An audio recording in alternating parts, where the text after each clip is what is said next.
오늘 우리는 야곱의 인생에서 믿음의 절정을 보게 됩니다. 여러분, 야곱은 어떤 사람이죠?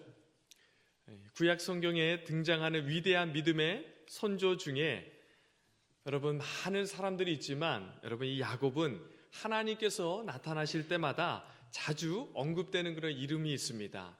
아브라함의 하나님, 이삭의 하나님, 또 야곱의 하나님 이렇게 불릴 정도로 이 야곱은 믿음의 귀한 조상이죠. 또한 그는 이스라엘 백성의 12지파의 아버지이죠. 한 민족을 이루는 근간이 되는 이 이스라엘 역사에서 너무나도 중요하고 핵심이 되는 인물이기도 합니다. 그러나 창세기에서 그려지는 야곱의 인생은 어떻습니까? 그 어떤 인생보다 눈물이 많고 아픔과 수고가 많은 인생을 살아온 사람이 바로 야곱이었죠. 그는 아버지의 집을 떠나 삼촌 라반의 집에서 종처럼 인생을 삽니다. 그리고 고향 땅에 돌아와서 어떤 사건을 경험하죠? 딸 디나 사건을 경험하게 됩니다. 게다가 그렇게 아끼고 사랑하는 그 요셉을 잃어버리게 되죠. 인생에 너무나도 큰 아픔과 고통의 연속이 이 야곱의 삶에서 끊임없이 펼쳐집니다. 그래서 그가 애굽 땅에 가서 바로 앞에 서서 이 자신의 삶을 이렇게 평가하죠. 내 나그네 길의 세월이 130년인데 험악한 세월을 보냈습니다. 야곱의 인생은 한마디로 험악한 인생이라고 표현할 수가 있죠. 그러나 그가 경험한 많은 인생의 고난과 아픔을 통해서 하나님은 그를 얼마나 아름답고 복된 믿음의 사람으로 세워내셨는지 모릅니다. 오늘 우리가 보게 될 이 야곱의 마지막 인생의 순간은 그의 삶의 믿음의 절정이라고 할 만큼 너무나도 크고 영광스러운 모습이라 할 수가 있죠. 여러분, 히브리서 11장을 보면 이 야곱의 노년의 시기가 그의 삶의 가장 아름다운 믿음의 절정이다 이렇게 말씀하고 있는데요. 우리 다시 한번 히브리서 11장 21절의 말씀을 함께 봉독하도록 하겠습니다. 시작. 믿음으로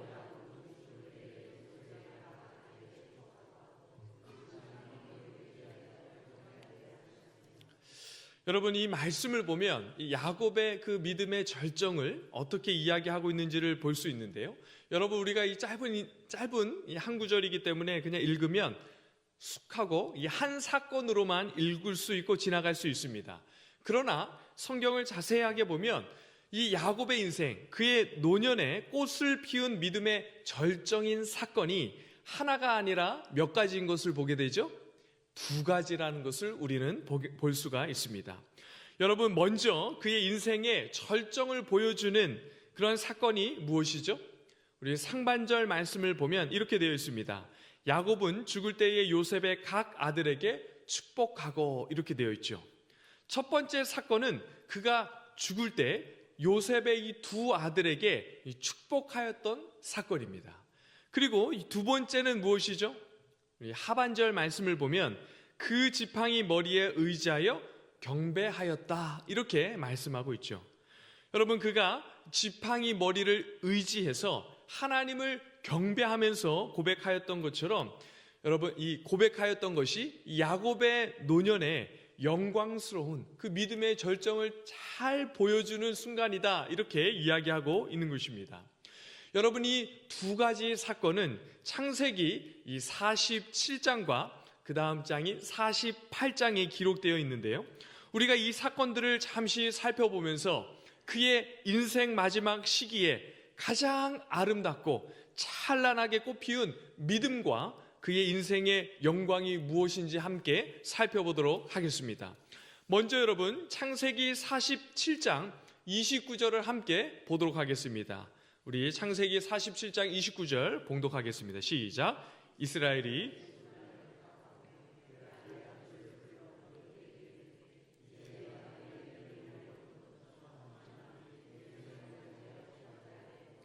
인애와 성실함으로 내게 행하여 애굽에 나를 장사하지 아니하도록 하라. 여러분, 이 야곱이 자신이 죽을 날이 가까이 온 줄을 알고 요셉을 불러서 죽음에 대해서 요청을 합니다. 여러분 어떤 요청을 하죠? 나를 애굽 땅에서 장사 지내지 말라고 말씀하고 있죠. 그럼 여러분 어디에 장사 지내고 자신을 묻으라고 이야기를 합니까? 창세기 47장 30절에 보면 이렇게 말씀합니다. 나를 조상의 묘지에 장사하라, 이렇게 유언을 하죠. 그리고 그것을 부탁이나 요청으로 끝내는 것이 아니라 무엇까지 요셉에게 시키는 것을 볼 수 있습니까? 우리 창세기 47장 31절 말씀 함께 봉독하겠습니다. 시작. 야곱이 또 이르되 내게 맹세하라 하매 그가 맹세하니 이스라엘이 침상 머리에서 하나님께 경배하니라. 여러분 또 이르되 내게 맹세하라 이렇게 말씀하고 있죠. 무엇까지 시키는 것이죠? 맹세까지 시키는 것을 볼 수가 있습니다. 성도 여러분, 지금 요셉의 관심이 어디에 있다는 것을 알 수 있습니까? 그의 관심이 하나님께서 주실 약속의 땅에 있다는 것을 우리가 알 수가 있습니다. 여러분 한번 잘 생각해 보십시오. 지금 야곱이 몸담아 살고 있는 땅이 어디죠? 애굽 땅입니다. 애굽 땅은 당시에 가장 부유하고 가장 안전하며 가장 강력한 나라였습니다. 게다가 그 나라에서 요셉의 지위가 무엇이었죠? 총리였습니다. 총리면 왕 다음 가는 그러한 서열의 위치 아닙니까? 지금 같으면 여러분 전 세계에 가장 부유하고 강력한 나라가 누구죠? 미국이죠. 우리가 미국을 떠올릴 수 있는 그러한 나라입니다. 그러니까 애굽에서 죽고 장사를 지내게 되면 여러분 그 장례가 그리고 그 무덤이 얼마나 호화롭고 그 무덤이 얼마나 참 영광스럽게 꾸며지겠습니까? 지금도 여러분 이집트에 가보면 이 높은 피라미드가 있는데 만약 애굽에서 장사를 지냈으면 그 높은 피라미드 중에 한 피라미드가 야곱의 이 무덤이었을 것입니다. 그만큼 크고 웅장한 죽음을 맞이했을 것입니다. 여러분 제가 미국에서 사역할 때 몇 번의 장례가 있었습니다. 우리가 외국 영화나 드라마를 보면 여러분 그러한 장례의 모습들이 있지 않습니까? 그러한 장례를 제가 경험했는데 몇 가지 제 머릿속에 인상이 남는 그러한 장면들이 있습니다. 그 중에 하나가 무엇이냐면 이 고인의 얼굴을 이렇게 아름답고 또 이렇게 멋지게 화장을 하고 꼭 편안하게 자는 모습으로 간에 모셔놓고 그 마지막 이제 우리 한국말로 하면 이제 발인을 하는 그러한 순간에 관에 모셔놓고 관을 열어놓고 예배를 드리면서 가족 중에 대표가 이 고인을 향해서 준비한 글을 읽습니다. 그러면 쭉 읽고 나면 모든 가족들이 그 고인 앞에 가서 마지막 이렇게 인사를 하고 마지막으로 이렇게 참 작별의 인사를 하는 그러한 장면이 있는데 참 그 장면이 저의 이렇게 머릿속에 깊이 새겨져 있고 남는 인상이었습니다. 그런데 여러분 그것보다 제 마음에 이렇게 더 깊이 남아있는 이런 그림 같은 장면이 하나 있는데요. 그것이 무엇이었냐면 고인을 땅에 이렇게 매장을 하고 모든 장례가 마쳤습니다. 높은 언덕 위에 있는 추모 공원 안에 매장을 했는데 여러분 이 추모 공원이 얼마나 아름다운지 여러분 매장을 하고 앞을 딱 보면 그 앞이 이렇게 탁 트인 전망이 이렇게 쫙 펼쳐지는데 여러분 얼마나 아름다웠는지 모릅니다. 그런데 그 순간 늦은 오후였는데 이렇게 그 바로 맞은편에서 해가 이렇게 지는 것이었습니다. 그 순간 갑자기 제 마음에 이런 생각이 들었어요. 이 낯선 외국 땅에 와서 그렇게 살아남기를 위해서 발버둥치고 몸부림치면서 심지어 가족들을 위해서 그렇게 일생 평생 한 번도 휴가도 없다 그렇게 가족들이 이야기를 했는데 그렇게 많은 희생을 하시다 이렇게 타향에서 묻히는구나 이런 생각이 딱 들면서 마음에 이렇게 짠한 생각이 머리를 이렇게 스치면서 많은 생각을 하게 되었습니다. 여러분 물론 유가족들의 생각이 아니라 제 마음이 그랬던 것이죠. 여러분 해가 이렇게 서쪽으로 지니까 여러분 제가 캘리포니아에서 있었는데 캘리포니아는 이 태평양을 마주하고 있지 않습니까? 그러니까 서쪽에 해가 지는 그 순간을 보면 저는 늘 어디를 생각했을까요? 네, 고향이 대한민국을 생각했던 것이죠. 그러니까 여러분 그 너무나도 아름다운 그런 추모공원인데 여러분 이 지는 태양 그리고 그 모든 상황들을 바라보니까 참 이렇게 제 마음에 이 고향 땅을 생각하는 그런 마음이 있었던 것이죠. 여러분 대부분 이민 생활을 하는 사람들은 늘 이렇게 고국에 대한 그리움을 가지고 살아갑니다. 내가 좋아서 선택한 그 나라에 와서 살아가고 있지만 그 마음에는 늘 떠나온 고향, 사랑하는 사람들, 그리운 가족들 그런 것에 대한 생각과 그리움이 늘 자리에 잡고 있는 것이죠. 평생을 그렇게 살아가는 것입니다. 성도 여러분, 야곱도 그 문명이 발달하고 최고로 부유하고 강대한 애굽 땅에서 살고 살았지만 여러분 그의 관심이 늘 어디를 향하고 있는 것입니까? 애굽 땅이 아니라 여러분 하나님께서 주실 그 약속의 땅에 관심이 있고 늘 그 마음이 그 약속의 땅에 향해 있는 것이죠. 게다가 자신의 죽음으로부터 수백 년 후에나 이루어질 그 하나님의 약속을 붙들고 믿음으로 약속의 땅을 바라보면서 자신을 그 약속의 땅에 묻어달라 아들 요셉에게 유언을 하고 맹세까지 시키는 것을 볼 수가 있습니다. 여러분 그렇게 야곱의 부탁에 요셉이 아버지 앞에서 맹세를 하죠. 그러자 여러분 야곱이 침상머리에서 하나님께 경배를 합니다. 창세기 47장에서는 이 침상머리라고 기록을 하고 있지만 오늘 우리가 읽은 히브리서 11장에 가면은 여러분 무엇을 의지해서 하나님께 경배하였다 기록하고 있습니까? 네, 지팡이 머리를 의지해서 하나님께 경배했다 이렇게 말씀하고 있습니다. 여러분 야곱에게 있어서 지팡이는 어떤 의미를 가지고 있죠? 네, 지팡이는 여러분 그가 평생을 짚고 다녔을 여러분 야곱의 인생을 한번 생각해 보십시오. 그가 여러분 이 지팡이를 짚고 어떻게 생활을 한 것이죠? 나그네처럼 인생을 살아갔죠. 그래서 여러분 이 지팡이는 야곱의 인생을 나그네 인생이었다는 것을 보여주는 굉장히 상징적인 의미가 있는 그러한 도구입니다. 그런데 지금 이 기력이 약해져 있는데 그 지팡이에 기대어서 무엇을 하고 있는 것이죠? 하나님을 경배하고 있는 것입니다. 이것이 무슨 의미이죠? 여러분 야곱은 지금 마지막 그 순간까지 자신의 인생이 세상의 모든 사람들이 부러워할 그러한 자리, 많은 부와 영광을 누리고 있는 그 자리에서도 자신의 인생이 나그네 인생인지를 기억하고 있는 것이죠.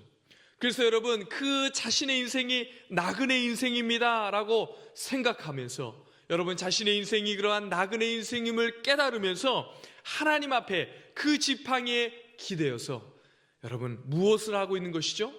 약속의 땅을 믿음으로 바라보면서 하나님께 예배드리고 있는 것이죠. 하나님을 경배하고 있는 것입니다. 성도 여러분, 이 한국 사회가 죽음에 대해서 이야기하는 것이 참 이렇게 쉽지 않은 그러한 주제 아닙니까? 어르신들이나 젊은이들이나 조심스러운 이야기라고 생각하면서 이 죽음에 대한 이야기를 삼가하는 것을 보게 됩니다.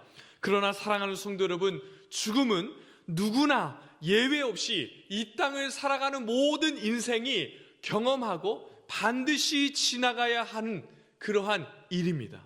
그러므로 저와 여러분 모두가 신앙 위에서 건강하게 죽음을 바라보고 그 마지막 순간에 우리의 믿음의 절정이 드러나고 여러분 그 마지막 죽는 순간이 우리의 믿음의 절정으로 꽃피우는 그러한 순간이 되기를 소망하고 기대하며 인생을 살아가는 성도 되기를 간절히 바라고 축복합니다. 그러므로 우리의 마지막 순간이 하나님을 맞이하는 영광된 순간인 줄을 알고 믿음의 눈을 들어 하나님을 경배하고 약속하신 그 땅에 들어가는 그 기쁘고 영광된 순간이 누려지는 그러한 성도의 최고의 그러한 믿음의 절정의 순간이 되기를 간절히 바라고 축복합니다. 여러분, 야곱의 또 다른 그 믿음의 절정의 모습이 있죠. 그것이 무엇입니까? 우리 창세기 48장에 보면 이 야곱이 요셉의 두 아들에게 축복하는 대목이 나옵니다. 여러분, 이것이 야곱의 굉장히 큰 믿음의 절정이다라고 오늘 성경이 우리에게 이야기하고 있는데요. 여러분, 요셉의 두 아들이 있죠. 누굽니까? 므낫세와 에브라임입니다. 여러분, 그런데 본문은 그냥 할아버지가 손자에게 축복하는 그러한 내용을 이야기하고 있지 않습니다. 야곱이 두 아들을 축복하기 전에 먼저 하는 일이 있는데요. 그것이 무엇이죠? 우리 창세기 48장 5절과 6절 말씀을 함께 봉독하도록 하겠습니다. 시작. 내가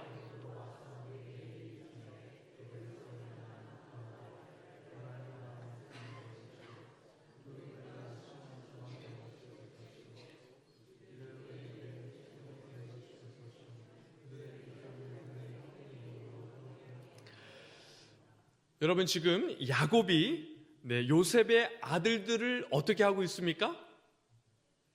네. 야곱이 자신의 아들로 지금 입양을 하고 있는 장면이죠. 여러분, 구약의 이스라엘 백성들이 여러분 몇 지파이죠? 12지파입니다. 12지파는 굉장히 중요한 의미를 담고 있는데요. 그런데 여러분, 야곱의 아들들 중에서 이 12이라는 숫자에서 빠지는 숫자가 있습니다. 누가 빠지죠? 레위와 요셉이 빠집니다. 여러분, 이스라엘이 12지파를 이루는데 2명의 아들이 부족하게 되죠. 여러분, 그런데 야곱은 이 므낫세와 에브라임을 입양해서 자신의 아들로 세우고 자신의 아들들로 하여금 이스라엘이 12지파를 완성하고 이룰 수 있도록 하고 있는 것이죠. 여러분, 지금 야곱이 얼마나 그 노년에 깨어있고 그 지혜가 풍성한지를 우리에게 잘 보여주고 있는 대목입니다. 여러분, 앞으로의 일들을 믿음으로 바라보면서 하나님의 뜻을 분별하고 하나님의 계획이 무엇인지를 헤아리면서 지금 두 아들을 입양하고 있는 것입니다. 그냥 여러분, 이 야곱이 아무 생각 없이 이 요셉의 두 아들들을 입양하고 있는 것이 아니죠. 여러분, 분명히 앞으로 이 2명, 레위와 요셉이 이 두 지파에서 빠지가 될 텐데 그것이 믿음의 눈으로 보게 된 것이죠. 그러니까 이 이스라엘 민족을 이루기 위해서는 반드시 12지파를 이루어야 하는데 그가 여러분 요셉의 두 아들을 양자 삼아서 그 일을 행하고 있는 것입니다. 여러분, 그 12지파를 이루는 것이 몇 년 후에 이루어지죠? 여러분, 민족을 이루고 정말 그 민족이 그 땅에 가서 약속의 땅에 가서 그 백성들을 이루는 그 일이 수백 년 후에나 있어질 일인데 그 일을 수백 년 후에 이루어질 그 일을 지금 바라보면서 지금 두 아들을 입양해서 12지파 세우는 일에 여러분 너무나도 큰 일을 하고 있는 것을 볼 수가 있습니다. 여러분, 그것으로 끝이 아니죠. 야곱이 입양한 두 아들을 축복할 때 어떤 일이 있죠? 창세기 48장 14절 말씀 우리 함께 봉독하도록 하겠습니다. 시작. 이스라엘이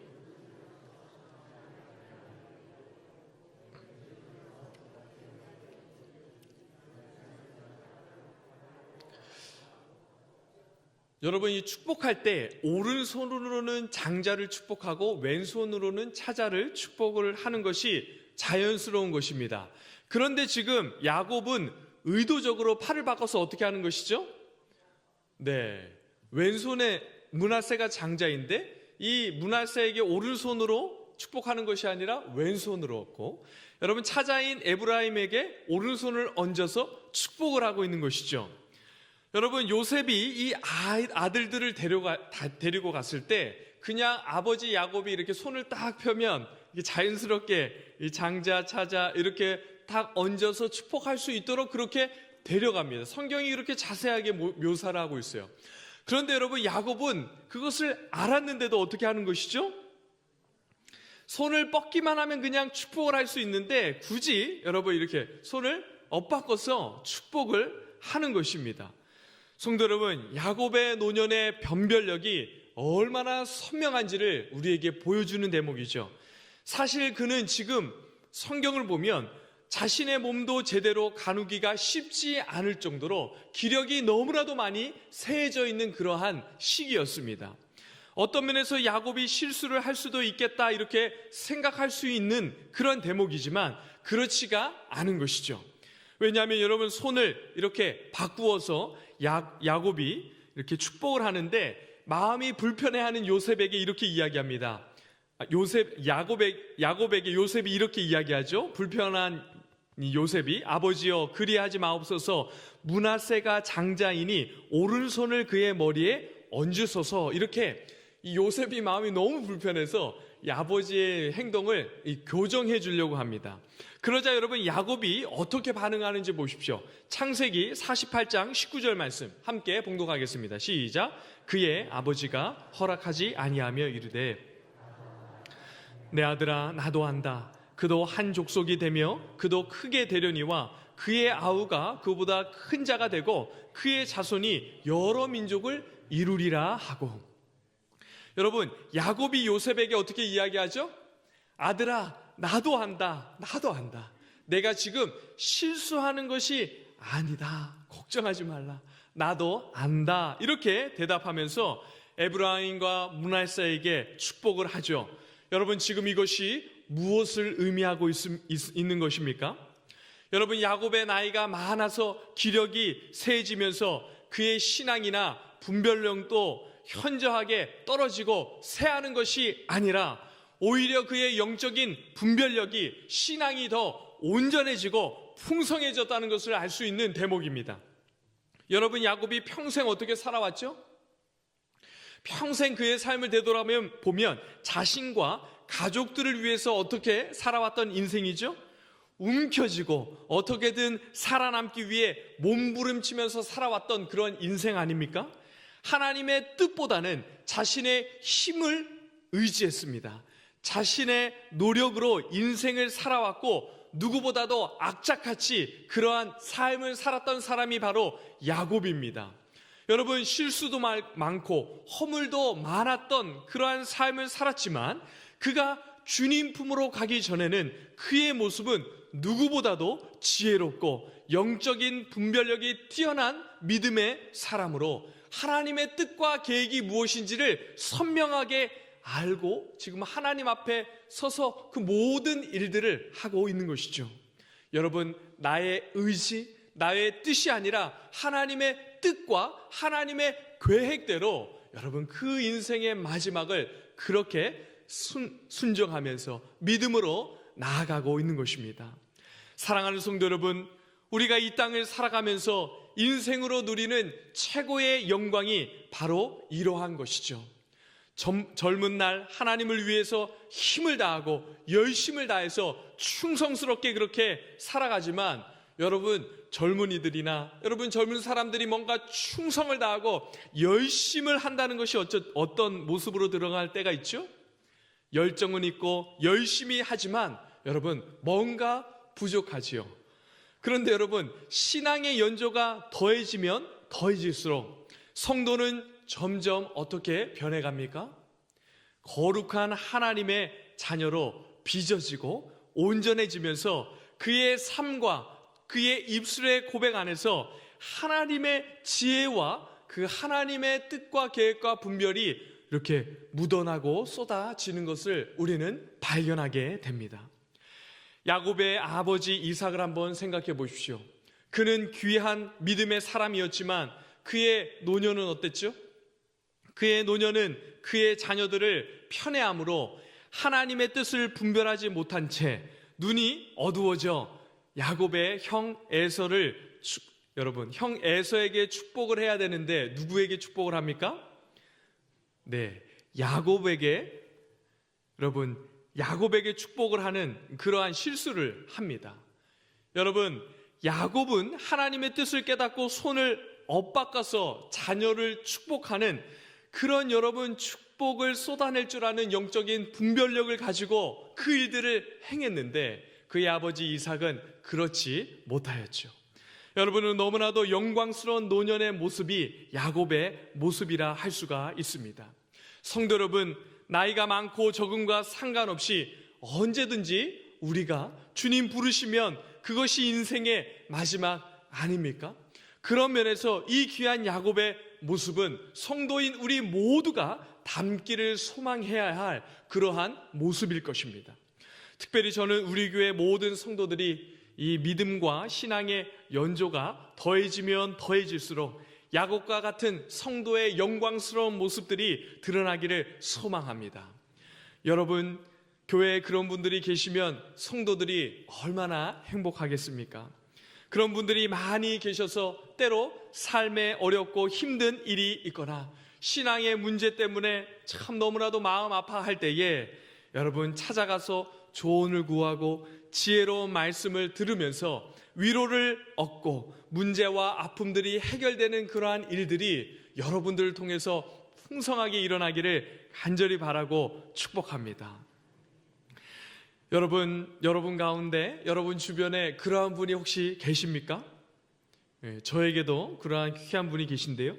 정말 그분을 생각할 때마다 어떤 생각이 드냐면 이 성경에서 방금 이렇게 툭 튀어나온 분 같은 그런 생각이 드는 분이 계셔요.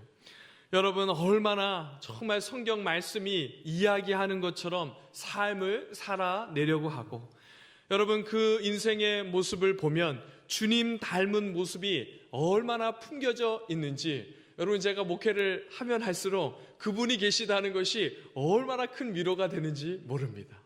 제가 어떤 문제 앞에 딱 서게 되면 그분을 생각하면 야, 나는 아무것도 아니다 이렇게 생각하면서 여러분 그 모든 것들이 얼마나 위로가 되고 격려가 되는 분인지 모릅니다.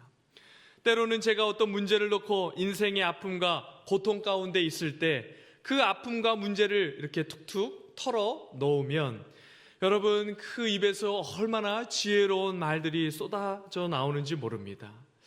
그분, 정말 그런 분이 곁에 계시다는 것이 참 얼마나 감사한지, 그분을 생각할 때마다 나는 참 복된 사람이다 이렇게 늘 생각하게 됩니다. 그리고 여러분 저도 소망하게 됩니다. 어떤 것을 소망하게 될까요? 저도 이렇게 연조가 이렇게 더해지면 더해질수록 정말 그분처럼 주님 닮은 그런 목회자가 되고 싶다, 이러한 소망을 고백하게 됩니다. 저는 여기 계신 분들이 야곱과 같은 노년이 더욱더 빛나는 그러한 성도가 되기를 소망합니다. 여러분, 야곱의 모습에서 분명히 주님을 닮은, 주님을 만나지는 못했지만 그의 마지막 노년의 인생에서 주님 닮은 그러한 모습이 여러분 그렇게 풍겨졌을 것입니다.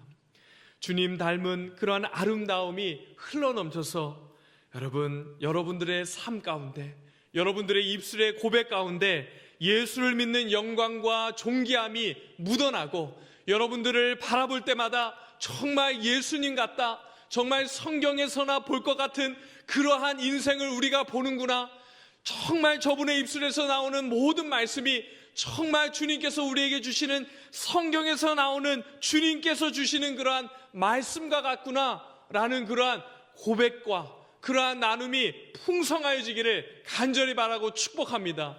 정말 여러분 그렇게 되기를 소망하면서 정말 말씀을 보고 정말 그 말씀이 여러분들의 삶이 되기를 간절히 바라면서 삶을 살아내 주시기를 간절히 바라고 축복합니다. 여러분, 한국 사회가 얼마나 마음 아픈 그러한 사회입니까? 저는 여러분 한국 사회를 보면서 너무나 다양한 아픈 일이 있지만 그 중에 가장 아픈 일 중에 하나가 참 어르신이 없다는 그러한 것입니다. 자, 우리 지도자들 중에서 참 많은 어떠한 부류가 사랑하는 것이 아니라 모든 국민들이 사랑하고 아끼는 그러한 이 지도자, 어르신이 없다는 것이 얼마나 마음 아픈지 모릅니다. 여러분, 그러나 그러한 지도자들이 없어도 괜찮죠. 여러분, 여러분들이 그러한 믿음의 사람으로 세워지고 정말 노년에 이런 아름다운 모습으로 가득 차지면 여러분 이 나라가, 이 땅이 얼마나 풍요롭고 여러분 이 땅이 얼마나 마음이 여러분 이렇게 헤아려지고 위로가 되고 격려가 되는 그러한 일들로 여러분 이 땅을 위로할 수 있겠습니까? 여러분, 우리를 통하여 그러한 어르신들이, 여러분들이 다 세워지고 다 주님 닮은 그러한 사람들이 되어서 이 시대를 위로하고 이 시대를 감당해내는 그러한 서울남교회 모든 성도들이 되기를 간절히 바라고 축복합니다. 여러분, 우리의 수명이 아무리 길어도 여러분 분명한 사실은 우리 모두가 이 세상을 떠날 날이 반드시 오게 될 것이라는 것이죠. 그래서 우리의 수많은 믿음의 선배들은 그 인생이 아침 이슬 같고 안개같이 잠시 있다 스쳐가는 그러한 나그네처럼 인생을 살아가면서 자신의 인생을 자신을 위한 삶이 아니라 하나님께서 주신 그 귀한 약속의 말씀을 붙들고 그 약속의 땅이 우리가 가야 할 본향임을 믿고 믿음으로 그 모든 것들을 바라보면서 말씀을 붙들고 주님의 뜻을 분별하며 그렇게 살아내면서 자신의 삶을 드리며 살아갔죠. 그 귀한 믿음의 선배들의 삶이 하나님과 성도들 앞에서 얼마나 영광스럽고 존귀하게 빛나는지 모릅니다. 사랑하는 성도 여러분, 우리가 이 땅을 살아가며 잘 살아가야 할 것입니다. 그러나 그저 잘 먹고 잘 사는 인생이 아니라 인생의 연조가 더해지면 더해질수록 여러분과 저의 인생에 더욱더 빛나는 아름다운 믿음의 열매들이 풍성하게 꽃피어지기를 간절히 바라고 축복합니다. 영적인 변별력이 더해지기를 바라며 여러분 그 말씀이 더욱더 선명하게 깨달아져서 여러분들의 입술과 삶에서 하나님의 뜻과 계획이 드러나고 여러분과 저의 노년이 더욱더 찬란하게 빛나는 아름다움과 영광이 더해지는 그러한 믿음의 삶, 믿음의 절정을 맛보고 누리는 우리 모든 성도님들 되시기를 주님의 이름으로 간절히 바라고 축복합니다.